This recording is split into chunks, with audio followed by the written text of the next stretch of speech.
Hey, ladies, welcome to today's live conversation with one of our speakers from the Women Thrive Summit 2026. Today, I am interviewing the lovely Lisha Antiqua. Hi, Lisha, how are you? Hello, I am fantastic, Ray. I'm wonderful. Thanks to you all for letting me be here and Happy New Year, Chinese New Year, Fire Horse here. We're firing Yeah. away. And I see you definitely bring your big energy with your big hair today. It went wild. I don't know. I woke up this way. I was like, huh. Well, today we're talking about from survivor to sovereign, how soul psychology empowers women to build their empires. And this is a talk at the Women Thrive Summit that Alicia is going to be sharing with all of our audience. But before we kind of kick in to explore the subject a little bit more, I would love to invite Alicia to actually introduce herself to our audience today. Thank you.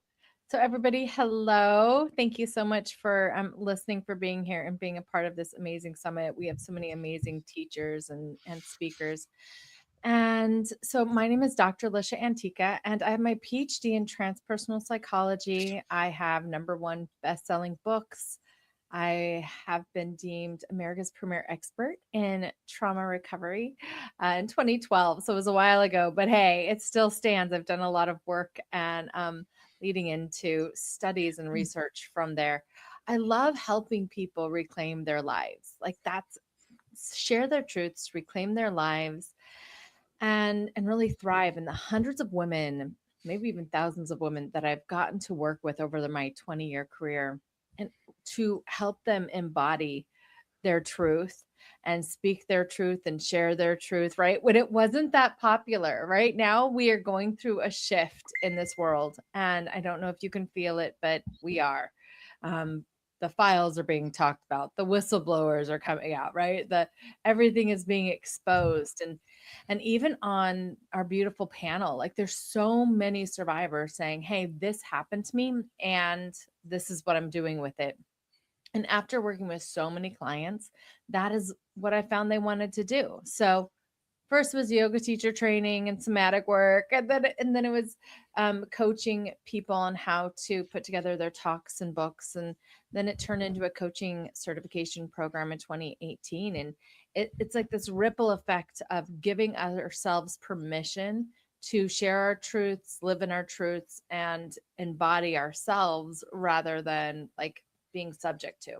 So I've been studying soul psychology. It is a trademark now because it's been my life purpose, really. I thought it was to recover from abuse or heal from sexual abuse or all of that stuff. I really thought it was for a long time. But really, when it came down to it, it's like, no, like, how does our soul Mm, transition through our bodies, and what makes our bodies, and what makes us conscious, and how do we share our life experiences and get a soul calling and feel this fulfillment, and why do we go through the things that we go through?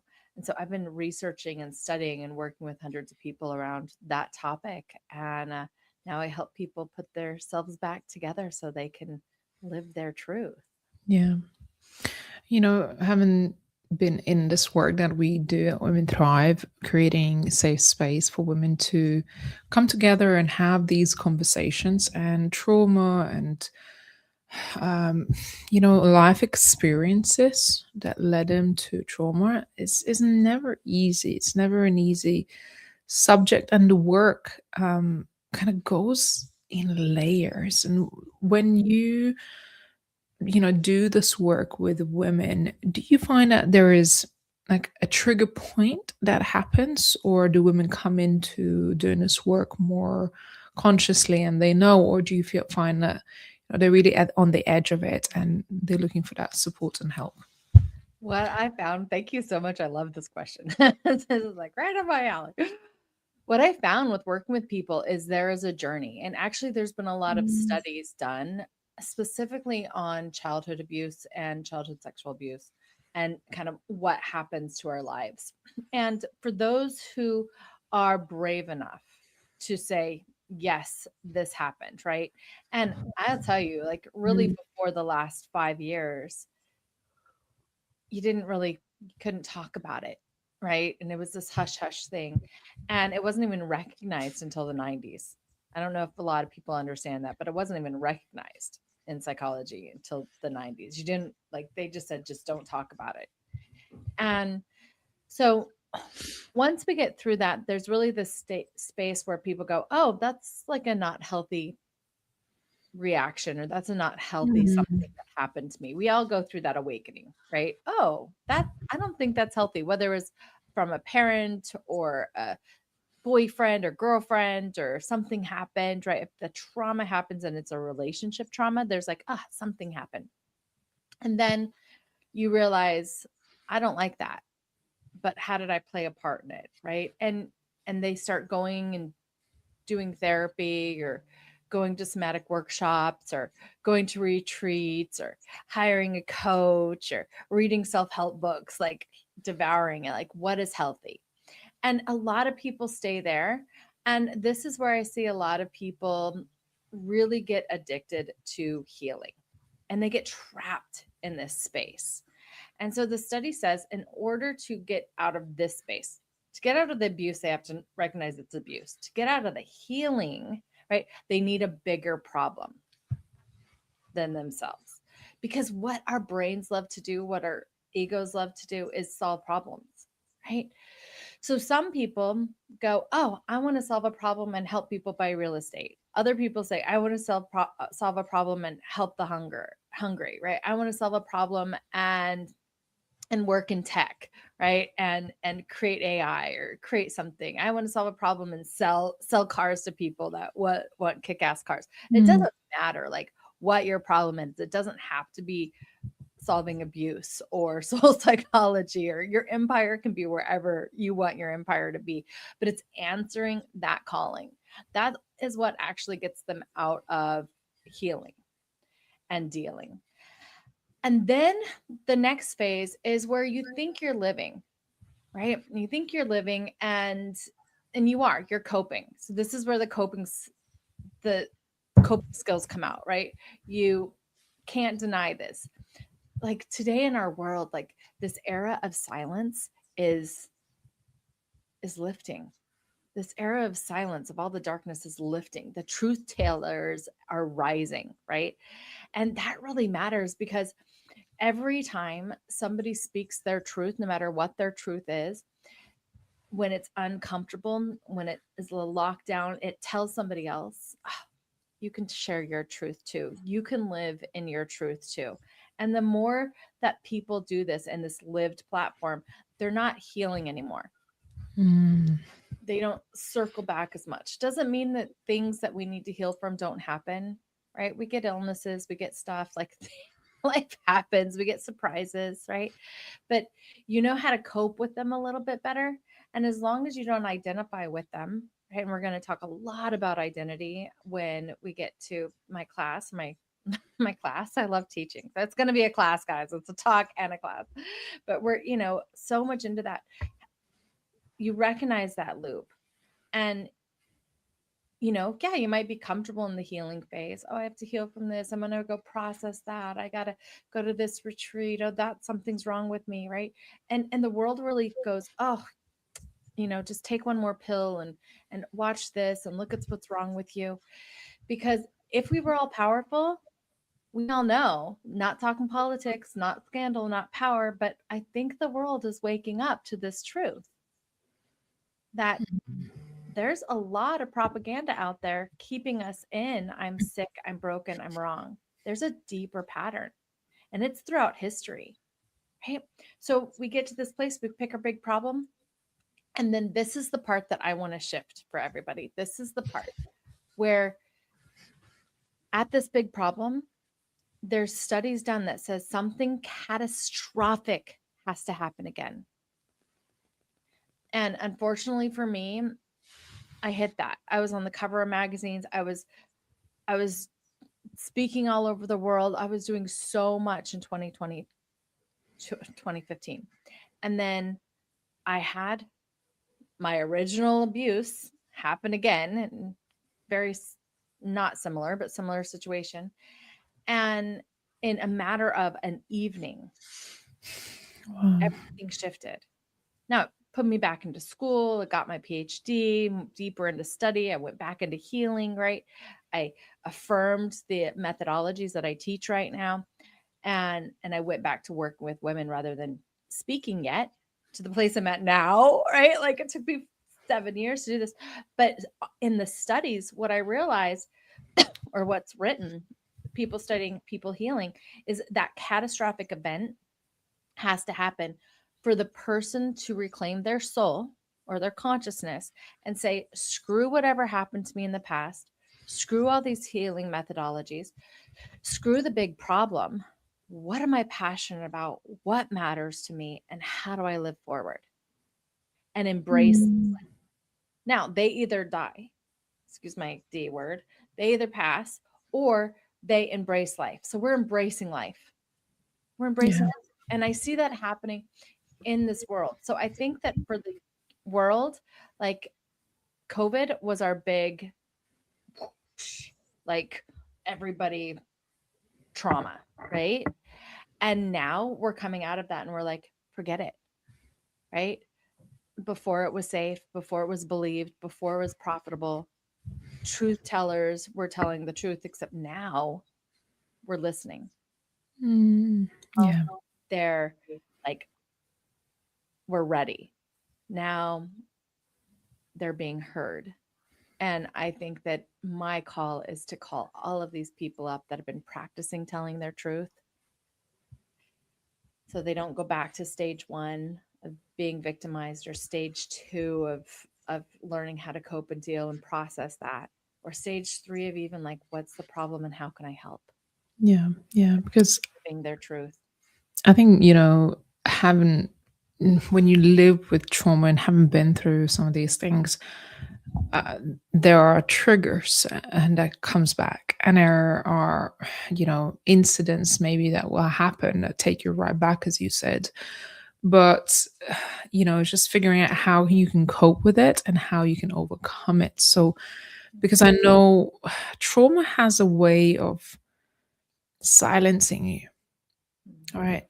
Wanting to hide, not wanting to tell the truth because it's painful. It's hard. It's not something that, you go out there in the wide world and you talk about. And we're seeing in today's world, in the Epstein files, let's say so many survivors decided not to come forward, and, be unidentified because it's not an easy thing to be exposed, and relive some of those traumas that people have lived through. And honestly, for me, I'm s- it's so sad to witness that so many people have gone through these things, and have lived in silence. And that's why for me it's so important that we create a safe space and we encourage women to come forward and have those conversations because we help empower other people. Without you speaking up, let's say, Alicia, you being here, you sharing your message with the world, other people won't be as brave to come forward and start speaking their truth. And this is where healing really begins. At least for me, that's where it began when I started to speak my truth. I felt empowered. I felt like now I could lift off like million Yeah. pounds off my back and Your say, I'm not empire. carrying it, right? Yeah. You don't have to carry that load on your own. No, no. There's a space where it is identity. When it Mm, really boils down to like, what did I end up studying? I wrote, methodologies to bring back a person to their identity, methodologies to bring back a person their sexuality or give it to them for the first time. Because my dissertation focus was on healing from CSA, and I've listened to thousands of women's stories and a few men's too, and it's this internalization of whatever happened to us as our identity, as a deservedness. That is such a lie. That is such a lie. And do we get to battle that lie? Yeah, a little bit, right? But the questions that you can really ask yourself today, if you're listening and this is like, oh yeah, like I want to speak out. I want to be a part of the solution, no longer just regurgitating the pain, and really speak out and stand up for whatever. One, when we tell our truth, Mm. things get lighter, as you said, right? Things get lighter eventually. But really you can ask yourself, like, who is saying this? Is your inner child saying it? Is somebody from the outside saying it? Right? Who's saying what you want to say? Who are you speaking up for? I have a client that is going through some stuff, and she's like, I just feel like I have to tell this story in the courts, right? I just have to say what happened to me, and she hasn't done that. And I was like, who are you saying it for? Right? Because if she's saying it for her inner child, which she was, is, but just saying it for her inner child, saying it for justice finally, saying it for her truth to be out, not for the courts, Yeah. right? To agree, not for everything to go her way, not for manipulation, not for proving, but really to say, you know what, this is my truth. This is where I stand, right? And if I get it wrong, it's okay. Yeah. There's no getting it wrong, right? You're just sharing your truth. And what if people don't believe me? Can Mm. me? Can I believe me? That's that inner truth. And what if it costs me something? What if it costs you your misery? What if it costs you not earning, right? I found out, I did research for all my talks, really. I was doing research, like what's tangible that these programs give back to people. And I found out that $750,000 people spend on healing, whether it's retreat, ayahuasca, spiritual training, all of their therapies, all of the self-help books. I mean, we added it all up, right? I pulled from stats all over the place. And that's a lot of money over a lifetime. And then I know from my dissertation studies, it costs a CSA survivor, an SA survivor, $1 million over the course of their lifetime in lost wages Yeah. just from dealing Wow. with PTSD. So that gives you back $1,750,000. That is a child and a half if you have normal children, right? Mm. Like, and That's you're insane. raising your kids, right? That's an entire life back. And so knowing that, it's like, what if it cost me something not to say something? What if it cost Mm. me not to step in my empire? So let's talk a little bit more about, you talked about especially women coming out and starting to talk about it. And it's not an easy thing. So currently in the news, I'm sure you heard of Giselle Pellicot, the French lady who's been raped multiple times by her husband and other people he solicited online. And her newest book talks about shame must change sides. And it really is the notion of, the survivors not having to live with that burden of shame on them. It's actually switching sides and shame being put on the perpetrators. Mhm. What are your thoughts on this? It's mandatory shame and responsibility. For so many survivors of abuse, we are groomed. We're groomed into the responsibility, and we're taught to be responsible. Then put on top of that just normal, like, be a good girl, be a Mm. people pleaser, take care of everybody, you know, and all of that stuff that's just normalized in our world. We look at shame and it internalizes. It is a very low frequency. So in my courses, I have amazing emotions, and in amazing emotions, we go through all of the feelings. And shame is one of the base feelings. It's like the frequency of 25. It's like mud. It's like mud. It's hard to move through. So when Mm. you take on somebody else's shame, which is an unwilling to speak, unwilling to tell your truth, unwilling. It creates an unsafe environment for your truth, your essence, your soul, your consciousness to come home into your body physically, mentally, emotionally, and spiritually. And and bring out into the world its truth. You're holding somebody else's truth. You're holding the truth of your abuser. And it is something that I've walked through with every single one of my clients. Every single one of my clients, it's a shift.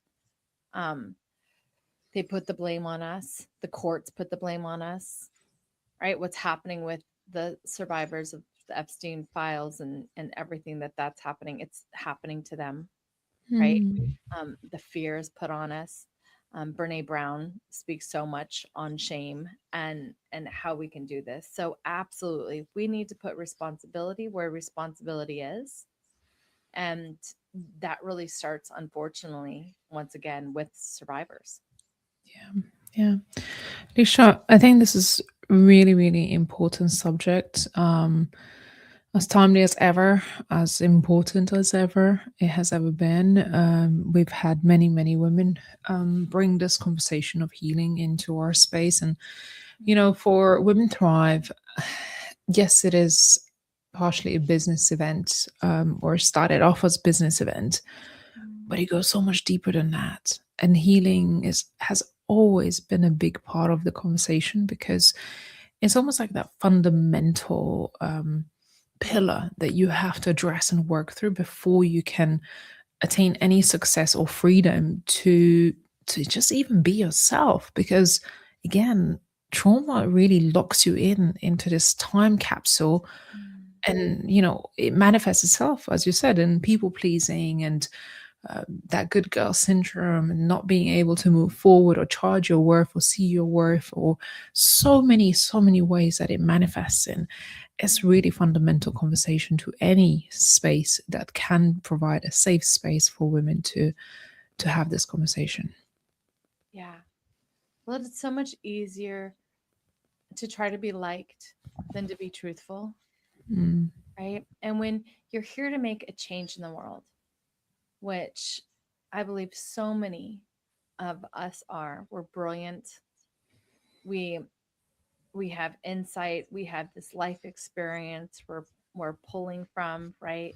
It's about how can we tell our truth, no longer be silenced, and also not get stuck just talking about the same thing. Actually get into how do we solve this, right? How do we solve the blaming of the women in these situations? How do we get the rights changed? How do we stand together? How Mm. do we shift things? I know when I first started coaching, I was told by multiple coaches, like, you can't talk about that. That's one reason why I got my PhD, just for permission to talk about what happened to me, right? Wow. With any kind of authority. I mean, even though the files and everything were happening, it was kind of conspiracy theory at that time. so so people weren't listening yet. And now people are listening. But as you listen, like, there are people that need to be here. It, being a victim, looking at that, saying, I don't want to be this, and talking about getting out. There are people that are here saying, this is how you cope with it, right? This is like this technique or this way of doing things is going to help you cope. But that's the lie. We don't have Mm. to cope forever. We know how to retrain the system if we stop treating ourselves like we are the system. Mm. Souls weren't damaged. Our etheric field was. Our Yeah. souls weren't damaged. Our emotional regularity was. Our souls weren't damaged. Our thoughts and our beliefs and our self concept was. Our souls weren't damaged. Our bodies were hurt. The good Mm. news is, miraculously, we can heal all that, right? So she survived for something significant, right? She's Mm. done the therapy, she's done the certification, she's stepping into her real wisdom. These women that we're talking to here on Women Thrive, and it's time for her to say, oh, it's so comfortable to be talking about the problem or what happened. It's so comfortable to be talking about how to cope with it. But what if there's a solution? What if it didn't have to take forever for us to heal? What if it didn't have to take our kids and kids and kids' generation to get through this? Mm. What if Yeah. we could do it now? Because we're strong women, we are the change. It wasn't our Yeah. parents, right? It wasn't our parents. So we work in identity, right? And it's shifting that identity, I not your love it. I love it. And I heard today, I was watching all of these things unfold, and somebody said, we're not talking about victims here, we're talking about survivors. And that really stuck with me. Let's reframe that conversation. They're not victims, they're survivors. They survived something and they're still here. Lisha, we're going to be expanding this conversation at the Women Thrive Summit, where you're going to be speaking about this. What can people expect? So, yeah, we're going to go more into identity, more into stepping into your truth and crafting, you know, a purpose-based business or a purpose-based calling, right? I think that we all have little places here that we build our empires. We all have the power to build from authenticity, and it looks different. And when we've gone through trauma, parts of our brain shut down and don't let us dream into that. So I'm hoping to really help people dream into that, open up some questions to figure it out, share which space you're at, right? Are you rebuilding your life right now? Are you seeking that message, right? You have the coping skills and you're learning how to live and you're seeking that message, or are you ready to really be the architect of your own life and not circle these other two places so much, but go out and do it. Be bold, be brave, and say your truth and speak your truth. So I'm going to be helping you figure out which stage you're at. You can also go to yourownuniversity.com and take the quiz if you want to figure out like where you're at right now. And and then we're going to be speaking into those archetypes to help you build your empire and be the change in the world that you want to be.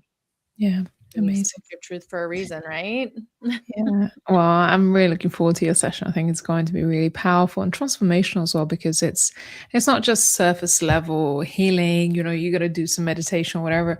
This is really a much deeper identity shift that is going to be happening. And we do hear from our attendees that something significant has shifted for them during the summit. So come open-minded, with just willingness to be poured into and supported through whatever stage you're at the moment. So I want to invite our audience to head over to womenthrivasummit.com. This is our annual Women Thrive event that happens every March, and this year is happening 16th to the 20th of March. There are some free tickets. There's opportunities for you to upgrade if you wanted more access to some amazing digital gifts that our speakers have prepared for you. And Lisha will be there talking about how to go from survivor to sovereign, how soul psychology empowers women to build their empires. And I think this is truly going to be one of those transformational sessions that women will come out, no doubt, changed from the inside out. So I hope to see you there.